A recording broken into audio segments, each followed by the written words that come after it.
Friends, welcome to crunch and craft point. അപ്പോൾ നമ്മൾ ഇതുവരെ ക്രാഫ്റ്റ് വീഡിയോസ് മാത്രമേ ചെയ്തിട്ടുണ്ടായിരുന്നുള്ളൂ, കുക്കിങ്ങിലോട്ട് കടന്നിട്ടുണ്ടായിരുന്നില്ല. ഇപ്പോൾ എന്തായാലും നോമ്പിൻ്റെ ടൈമാണല്ലോ, ഈവനിങ്ങിൽ എല്ലാവർക്കും മസ്റ്റായിട്ടും ഒരു ജ്യൂസ് എന്തായാലും ആവശ്യമാണ്.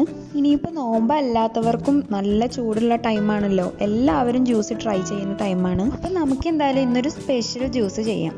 ഈ സമയത്ത് ഒരുപാട് അവൈലബിൾ ആയിട്ടുള്ള ഷമാം അല്ലെങ്കിൽ മസ്ക് മെലൻ വെച്ചിട്ടുള്ള ഒരു ജ്യൂസാണ് നമ്മളിന്ന് ചെയ്യുന്നത്. നമ്മൾ എങ്ങനെ പാലൊക്കെ ഒഴിച്ച് അടിച്ചെടുത്താലും പലർക്കും ഇഷ്ടപ്പെടാത്തൊരു സംഭവമാണ് ഷമാം ജ്യൂസ്. ഇന്ന് നമുക്ക് കുറച്ച് സ്പെഷ്യൽ ഇൻഗ്രീഡിയൻസ് ഒക്കെ ചേർത്തിട്ട് എല്ലാവർക്കും ഇഷ്ടപ്പെടുന്ന തരത്തിലുള്ള ഒരു ഷമാം ജ്യൂസ് എങ്ങനെ പ്രിപ്പയർ ചെയ്യാമെന്ന് നോക്കാം. സ്പെഷ്യൽ ഇൻഗ്രീഡിയൻസ് ഒന്നും കേട്ട് പേടിക്കേണ്ട, ഈ നോമ്പിൻ്റെ ടൈമിലൊക്കെ എല്ലാവരുടെ അടുത്തും സ്റ്റോക്കുള്ള സാധനങ്ങൾ തന്നെയാണ്. അതുപോലെ തന്നെ വളരെ കുറച്ച് ക്വാണ്ടിറ്റിയും മതി. അപ്പോൾ നമുക്ക് പെട്ടെന്ന് തന്നെ എങ്ങനെ റെഡിയാക്കി എടുക്കുന്നതെന്ന് നോക്കാം.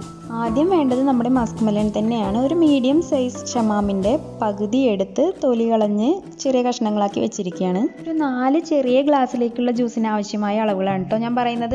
ഇനി പറയുന്നതാണ് കേട്ടോ നമ്മുടെ സ്പെഷ്യൽ ഇൻഗ്രീഡിയൻസ്. ഇതുപോലെ 2 ഈത്തപ്പഴം വേണം. ഇത് 1 മണിക്കൂർ മുമ്പേ വെള്ളത്തിലിട്ട് കുതിർത്തി വെച്ചതാണ്. കുതിർത്തിയിട്ടില്ലെങ്കിലും കുഴപ്പമൊന്നുമില്ല, കുതിർത്തിയതാണെന്നുണ്ടെങ്കിൽ അരഞ്ഞു കിട്ടാൻ കുറച്ചും കൂടി എളുപ്പമാവും. ഇനി വേണ്ടത് ഇതുപോലെ 4 അണ്ടിപ്പരിപ്പാണ്. ഇത് തലേന്ന് തന്നെ വെള്ളത്തിലിട്ട് വെച്ചിട്ട് കുതിർത്തി വെച്ചതാണ്. ഇങ്ങനെ തലേന്ന് തന്നെ കുതിർത്തി വെക്കുന്നതാണ് നല്ലത് കേട്ടോ. ഇതുപോലെ തന്നെ 4 ബദാമും വെള്ളത്തിലിട്ട് കുതിർത്തി തൊലി കളഞ്ഞു വെച്ചിട്ടുണ്ട്. ഇനി നമുക്കൊരു ബ്ലെൻഡർ എടുത്ത് നമ്മുടെ ഇൻഗ്രീഡിയൻസ് എല്ലാം അതിലേക്ക് ഇട്ട് കൊടുക്കാം. ഷമാം ഇട്ട് കൊടുത്തിട്ടുണ്ട്. അടുത്തതായിട്ട് കുതിർത്ത അണ്ടിപ്പരിപ്പും ബദാമും ഇട്ട് കൊടുക്കുന്നുണ്ട്.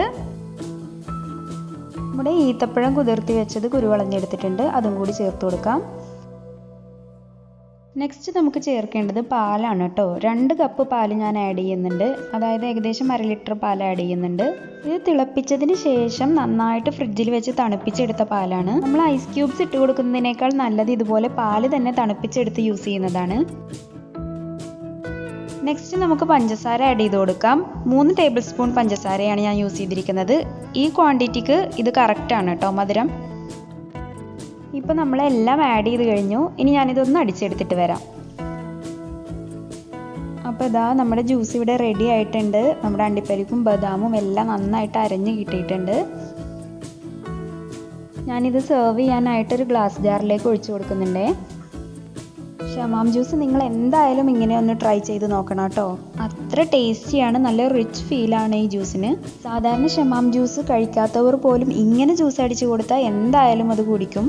ഞാനിപ്പോൾ ഇവിടെ ഗാർണിഷ് ചെയ്യാനായിട്ട് കുറച്ച് ഈത്തപ്പഴം കട്ട് ചെയ്ത് ചേർത്തിട്ടുണ്ട്. ആവശ്യമുണ്ടെങ്കിൽ ഈത്തപ്പഴം കൂടുതൽ ചേർക്കാം, കാരണം ഇതിൻ്റെ കൂടെ കടിക്കാനായിട്ട് നല്ലൊരു കോമ്പിനേഷനാണ്. എല്ലാവരും ട്രൈ ചെയ്ത് നോക്കണേ. അതുപോലെ ഇന്നത്തെ വീഡിയോ ഇഷ്ടപ്പെട്ടിട്ടുണ്ടെങ്കിൽ ലൈക്ക് ചെയ്യുക, ഷെയർ ചെയ്യുക. ചാനൽ സബ്സ്ക്രൈബ് ചെയ്യാത്തവരൊന്ന് സബ്സ്ക്രൈബ് ചെയ്തേക്കണേ.